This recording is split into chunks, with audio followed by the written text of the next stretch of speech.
Hello and welcome back. We're here again at the fire with another story. This one of Germanic origin. That was a great pause. It's called The Crystal Coffin, and this one, about 12 minutes. Give or take. Not too long, but we'll start. Now let no one say that a poor tailor can't get out in the world, and, indeed, even attain to very high honor. Nothing is required but to set the right way to work. But of course, the really important thing is to succeed. A very bright, active young tailor once set off on his travels, which led him into a wood, and as he did not know the way, he soon lost himself. Night came on, and there seemed to be nothing for it but to seek out the best resting place he could find.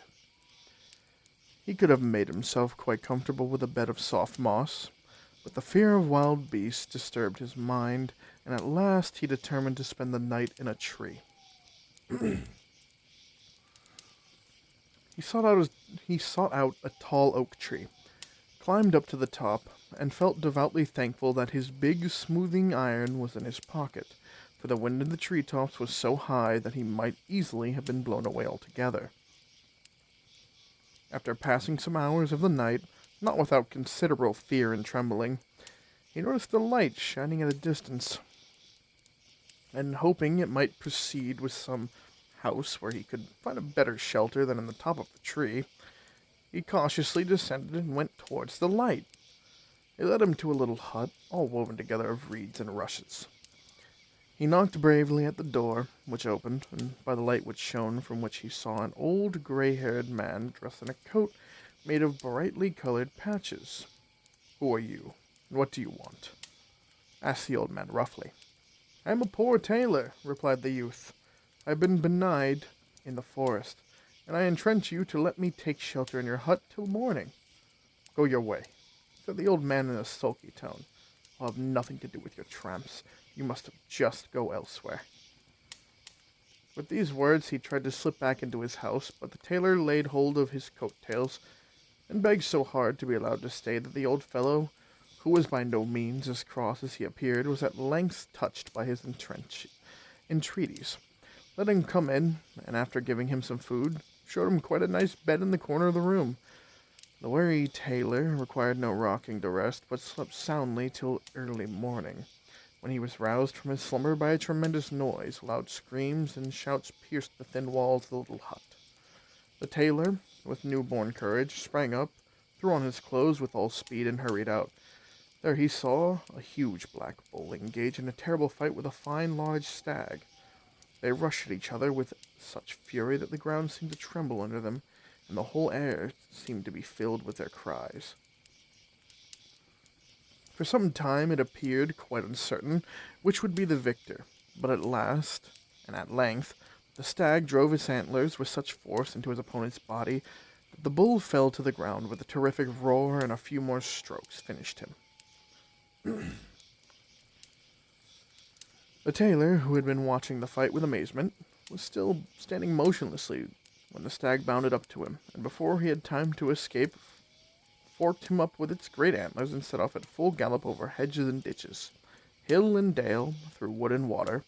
The tailor could do nothing but hold on tight with both hands onto the stag's horns and resign himself to his fate. He felt as if he was flying along. At length, the stag paused before a steep rock, and gently let the tailor down to the ground. Feeling more dead than alive, he paused for a while to collect his scattered senses. But when he seemed somewhat restored, the stag struck such a blow on a door in the rock that it flew open. Flames of fire rushed forth, and such clouds of steam followed that the stag had to avert its eyes. The tailor could not think what to do, which way to turn, to get away from this awful wilderness, and to find his way back amongst human beings once more. As he stood hesitating, a voice from the rock cried to him, "Step in without fear. No harm shall befall you." He still lingered, but some mysterious power seemed to impel him, and passing through the door, he found himself in a spacious hall, whose ceilings, walls, and floor were covered with a a polished tile carved all over with unknown figures. He gazed about, full of wonder, and was just preparing to walk out again when the same voice bade him, "Tread on the stone in the middle of the hall, and good luck will attend you." By this time he had grown so courageous that he did not hesitate to obey the order, and hardly had he stepped on a stone that it began to sink gently with him into the depths below. On reaching firm ground, he found himself in a hall of which the same size as the upper one, but with much more in to wonder at and admire. Round the walls were several niches, in each of which stood glass vessels filled with some bright-colored spirit or bluish smoke. On the floor stood two large crystal boxes, opposite each other, and these attracted his curiosity at once. Stepping up to one of them, he saw within what looked like a model in miniatures of a fine castle surrounded by farms, barns, stables, and a number of other buildings. Everything was quite tiny, but so beautifully and carefully finished that it might have been the work of an accomplished artist. He would have continued gazing much longer at this remarkable curiosity, had not the voice desired him to turn round and look at the crystal coffin which stood opposite. What was his amazement at seeing a girl of surpassing loveliness lying in it. She lay as though asleep, and her long fair hair seemed to wrap round like some costly mantle. Her eyes were closed, but the bright color in her face and the movement of a ribbon which rose and fell with her breath left no doubt as to her being alive. As the tailor stood gazing at her with a beating heart, the maiden suddenly opened her eyes and stared with delight, surprise. "Great heavens!" she cried. "My deliverance approaches. Quick, quick, help me out of my prison. Only push back the bolt of this coffin and I am free." The tailor promptly obeyed when she quickly pushed back the crystal lid, stepped out of the coffin, and hurried to a corner of the hall. When she proceeded to wrap herself in a large cloak, then she sat down on a stone, desired the young man to come near, and, giving him an affectionate kiss, she said, "My long-hoped-for deliverer, kind heaven has led you to me, and has at length put an end to all my sufferings. You are my destined husband, and, beloved by me, and endowed with every kind of riches and power. You shall spend the remainder of your life in peace and happiness. Now sit down and hear my story. I am the daughter of a wealthy nobleman. My parents died when I was very young, and they left me to the care of my eldest brother, by whom I was carefully educated. We love each other so tenderly, and our tastes and interests were so much alike that we determined never to marry, but to spend our entire lives together. There was no lack of society at our home. Friends and neighbors paid us frequent visits, and we kept open house for all. Thus it happened that one evening a stranger rode up to the castle and asked for hospitality. As he could not reach the nearest town that night, we granted his request with ready courtesy, and during supper he entertained us with most agreeable conversations, mingled with amusing anecdotes. My brother took such a fancy to him that he pressed him to spend a couple of days with us, which, after a little hesitation, the stranger consented to do. We rose late from table, and whilst my brother was showing our guest to his room, I hurried to mine, for I was very tired and longed to bed. I had hardly dropped off to sleep when I was roused by the sound of some soft and charming music. Wondering whence it would come, I was about to call to my maid, who slept in the room next mine, when, to my surprise, I felt as if some heavy weight on my chest had taken all power from me, and I lay there unable to utter the slightest sound. Meantime, by the light of the night lamp, I saw the stranger enter my room. The double door had been securely locked. He drew nearer and told me that though the power of his magic arts, he had caused the soft music to waken me, and had made his way through the bolts and bars to offer me his hand and heart. My repugnance to his magic was so great that I could not condescend to give any answer. He waited motionless for some time, hoping no doubt for a favorable reply, but as I continued silent, he angrily declared that he would find means to punish my pride, and therewith he left the room in a rage. I spent the night in the greatest agitation, and only fell into a doze towards morning. As soon as I awoke, I jumped up, and hurried to tell my brother all that had happened.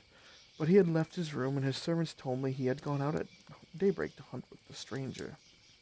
My mind misgave me, I dressed in all haste, had my palfrey saddled, and rode at full gallop towards the forest, attended by one servant only. I pushed on without pausing, and ere long I saw the stranger coming towards me, and leading a fine stag. I asked him where he had left my brother, and how he had got the stag, whose great eyes were overflowing with tears. Instead of answering, he began to laugh, and I flew into such a rage that I drew a pistol and fired at him.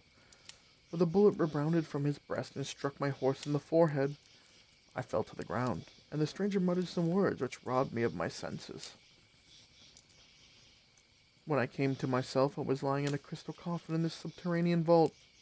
The magician appeared again and told me that he had transformed my brother into a stag, had reduced our castle and all its defenses to miniature, and locked them up in a glass box, and after turning all our household into different vapors, had banished them into glass phials.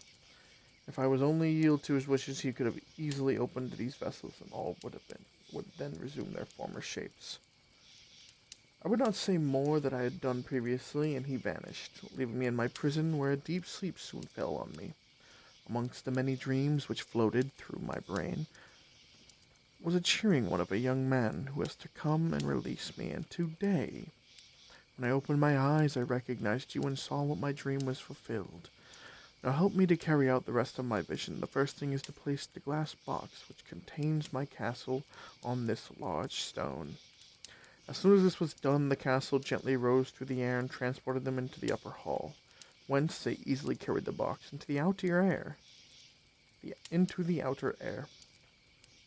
The lady then removed the lid, and it was marvelous to watch the castle, house, and farmyards begin to grow and spread themselves till they had regained their proper size. Then the young couple returned by means of marveled stone, and brought up all the glass vessels filled with smoke. No sooner were they uncorked than the blue vapors poured out and became transformed to living people, and whom the lady joyfully recognized her many servants and attendants.